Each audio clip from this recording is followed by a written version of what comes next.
Բարև ձեզ, եթերում օրվա ամփոփումն է, ձեզ հետ է Արփինե Նավասարդյանը, 19:00-ի դրությամբ առանձնացրել ենք հետևյալ լուրերը։ Հայ առաքելական եկեղեցու Շիրակի թեմի առաջնորդ Միքայել arczepiskopos Աջապահյանի հեղաշրջման կոչի առթիվ քրեական վարույթ է նախաձեռնվել։ Այս մասին տեղեկացնում են դատախազությունից։ Քրեական վարույթը հարուցվել է քրեական օրենսգրքի 422-րդ հոդվածի երկրորդ մասով, որը ենթադրում է իշխանությունը զավթելուն, տարածքային ամբողջականությունը խախտելուն, ինքնիշխանությունից հրաժարվելուն կամ սահմանադրական կարգը բռնի տապալելուն ուղղված հրապարակային կոչեր անել։ Վարույթը նախաձեռնվել է 2025 թվականի հունիսի 17-ին։ Հիշեցնենք, Միքայել Սրբազանն իր հարցազրույցներում մի քանի անգամ նշել է ռազմական հեղաշրջում իրականացնելու անհրաժեշտությունը։ 2023-ի սեպտեմբերի 26-ին Արցախի բռնազավթման եւ հայաթափման օրերին նա Օրագիր Նյուզի հետ զրույցում նշել էր, որ դավաճանական իշխանության հեռացումը հնարավոր է միայն ռազմական հեղաշրջման ճանապարհով։ Նրա խոսքով ռազմական հեղաշրջում պետք է իրականացվի, հակառակ դեպքում Հայաստանը կդառնա Էրմենիստան։ Օրագիր Նյուզն այսօր էլ կապ հաստատեց Սրբազանի հետ, ով նշեց, որ չի վախենում կալանավորվելուց, ապա հավելեց.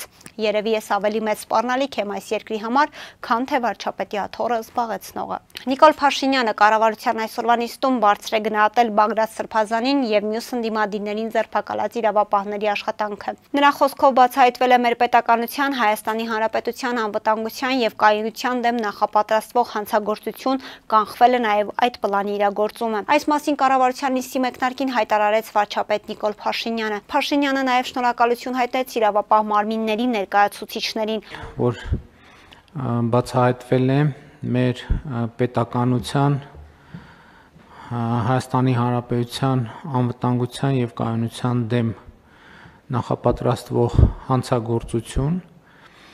եւ բնականաբար նաեւ կանխվել է այդ պլանի իրագործումը եւ ուզում եմ շնորհակալություն հայտնել մեր իրավապահ համակարգի բոլոր ներկայացուցիչներին եւ առավոտյան հարցը քննարկել եմ նաեւ Հանրապետության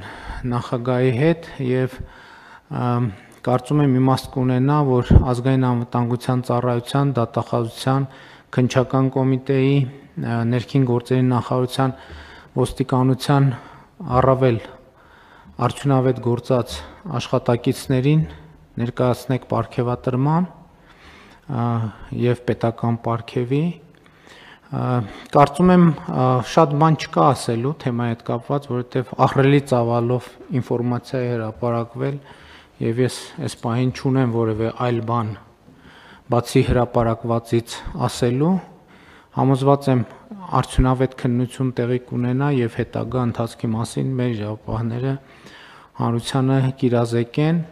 Փաշինյանը նաև ուշադրություն է հրավիրել այն բանին, որ 3 օգտատերերի մի խումբ արձանագրում էր, որ Հայաստանում նոր հոկտեմբերի 27 է կանխվել։ Կառավարության ղեկավարն անդրադարձել է նաև ՀԵՑ-ի պետականացման գործընթացին, նշելով, որ դա պետք է տեղի ունենա շատ արագ։ Իրանք բոլոր գծերը անցել են եւ այն ինչ որ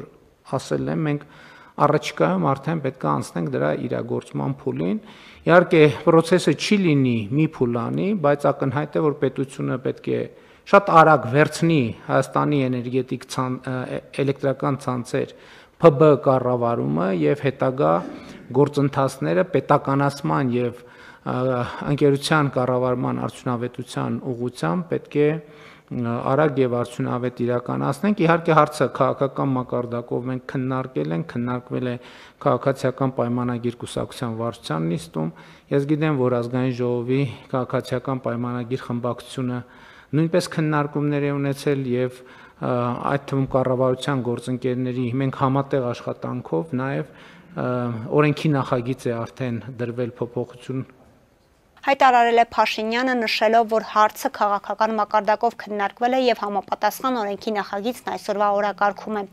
Մենք ինչ որ պահի պետք է ապահովենք Հայաստանի էլեկտրական ցանցեր փակbaşնետիրական ընկերության բաժնետոմսերի ազատ բաժանորդագրության հնարավորությունը։ Պետք է այնպիսի երաշխիքներ ստանանք, որ Հայաստանի քաղաքացիները իրենց խնայողությունները հնարավորություն ունենան ներդնել, այսինքն բաժնետոմսեր ձեռք բերել։ Ես ուզում եմ հիշեցնել, որ մենք նման ռազմավարական նպատակ ունենք նաեւ Զանգեզուրի պղնձամոլիբդենային կոմբինատի պարագայում, որպեսզի մեր քաղաքացիները իրենց խնայողություններով հնարավորություն ունենան որոշակի բաժնետոմսեր ձեռք բերել, նշեց Փաշինյանը։ Հիշեցնենք, Նիկոլ Փաշինյանն ու մյուս ԿՊԱ-կանները ՀԵՑ-ը պետականացնելու մտադրության մասին բարձրաձայնեցին այն բանից հետո, երբ Սամվել Կարապետյանն աջակցություն հայտնեց հայ առաքելական եկեղեցուն եւ կալանավորվեց։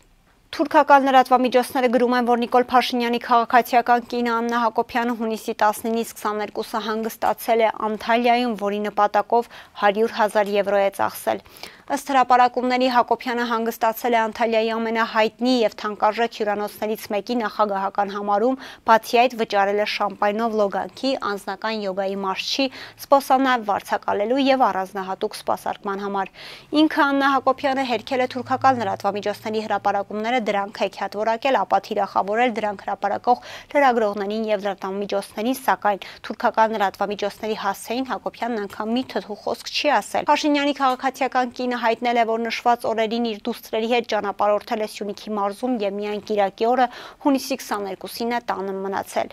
Նշենք, որ Նիկոլ Փաշինյանը հունիսի 20-ին Թուրքիայում էր, որտեղ ջերմ հանդիպում էր ունեցել այդ երկրի նախագահ Ռեջեփ Թայիպ Էրդողանի հետ։ Հայաստանի կոմունիկացիաների բացման վերաբերյալ տեսլականը կառուցողական է գնահատվում Թուրքիայի գործընկերների կողմից։ Կառավարության նիստից հետո այս մասին լրագրողներին ասել է փոխարտգործնախարար Վահան Կոստանյանը, անդրադառնալով Փաշինյանի Թուրքիա կատարած այցի արդյունքներին եւ հայկական կողմի ներկայացրած խաղաղության խաչմերուկ նախագծին։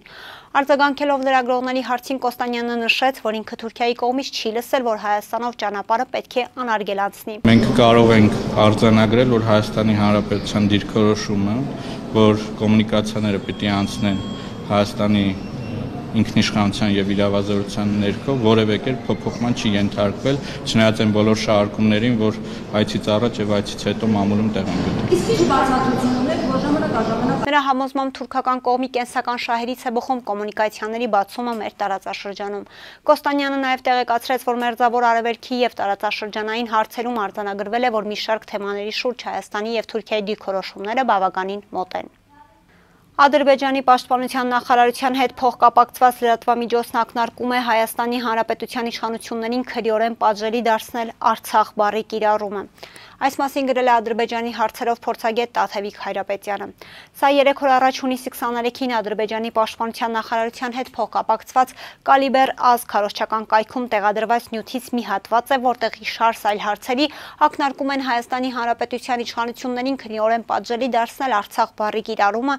ինչպես նաև դեմոնստրատիվ ձերբակալություններ իրականացնել։ Ես ոչ մի մեկնաբանություն ու գնահատական չեմ ուզում տալ, լսեք ու մեկնաբանեք ինքներդ արկա իրավիճակի համատեքստում, գրել է Հայրապետյանը եւ գրառմանկից տեսանյութ հրապարակել։ Օգոստոսի 12-ից մինչև հոկտեմբերի 3-ը Հայաստանում կանցկացվեն պահեստազորայինների վարժական հավաքներ։ Համապատասխան որոշումն ընդունվեց Հայաստանի Հանրապետության կառավարության այսօրվա նիստի ժամանակ։ Որոշման ընդունումը պայմանավորված է պահեստազորի առաջին խմբում հաշվառված շարքային, ենթասպայական եւ սպայական կազմերի պահեստազորայինների ռազմական հմտությունների կատարելագործման, վերապատրաստման եւ պատրաստման ըստ անհրաժեշտության պահեստազորայինների մարտական հերթապահության ներգրավելու անհրաժեշտությամբ, ասված է որոշման հիմնավորման մեջ։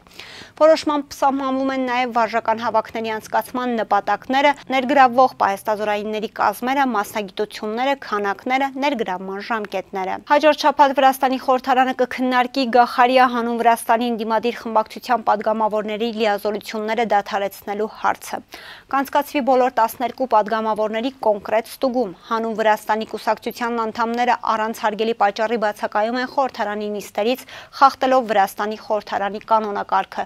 Տեխնիկապես մեր խնդիրն է ստուգել այս հարցը եւ պատրաստել եզրակացություն, հայտարարել է Վրաստանի խորհրդարանի падգամավոր Դավիթ Մատիկաշվիլին։ Հիշեցնենք, որ նախորդ տարի հոկտեմբերին Վրաստանում կայացած խորհրդարանական ընտրություններում նախկին վարչապետ Գեորգի Գախարիայի առաջնորդած քաղաքական ուժը ստացել է ձայների 7.8% եւ ունի 12 մանդատ։ Կուսակցությունը մտել է խորհրդարան, սակայն առաջին օրվանից բոյկոտում է նրա աշխատանքը, հայտարարելով, որ չի ճանաչում օրենսդիր մարմնի լեգիտիմությունը։ Այսօր հունիսի 26-ին խոշոր ավտովթար է տեղի ունեցել Երևանում։ Հունիսի 26-ն է Երևան։ Արտաշիսյան փողոցում ժողովրդին ավելի շատ հայտնի Չարբախի Խոստանով ճանապարհահատվածում բախվել են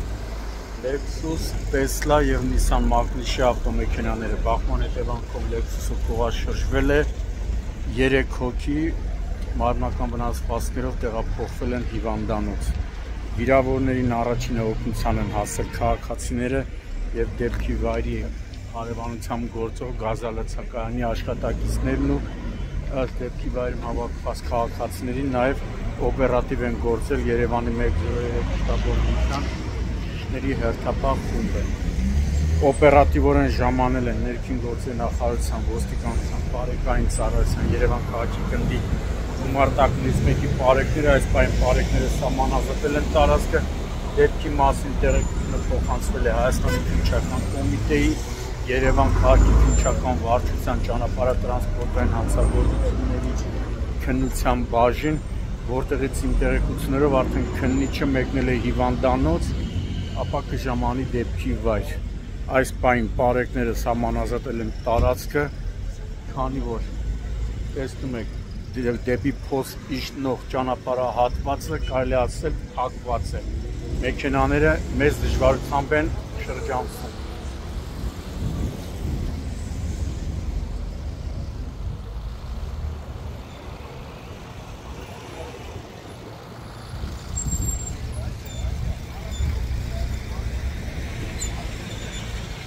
Իմ տեղեկություններով վիրավորները ամուսիններ են եւ նրանց 6 ամսական երեխա։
Շամշյանքոմի փոխանցմամբ հունիսի 25-ին ավտովթար է տեղի ունեցել Լոռու մարզում ժամը 10:40-ի սահմաններում Վանաձոր քաղաքի Բանյոյի եւ Տիգրան Մեծի փողոցների խաչմերուկում բախվել են Opel Zafira մակնիշի ավտոմեքենան եւ Zil մակնիշի բեռնատարը։